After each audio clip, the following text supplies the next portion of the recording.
Hi guys, this is a quick hotel room tour in Kuala Lumpur. So this is our first night, and this is Holiday Express Inn located in the Bukit Bintang area in Jalan Raja.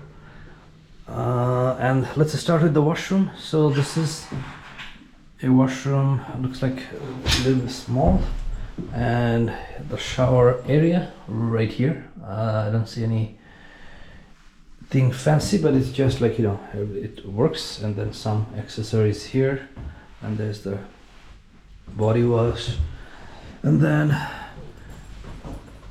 we have a kind of storage area, and then there's a small sofa here, and there's the safe and the fridge, but it's empty. And then there's complimentary coffee and tea.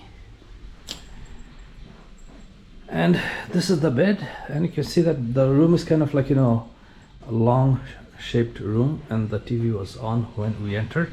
And this is on 18th floor, so the view should be nice during the daytime, but at night it's very hard to see. But this is like, kind of in the center of downtown Kuala Lumpur, and we just flew from Toronto, so we're tired, and we are going to be staying here for 2 nights. So I'll see you in the next video.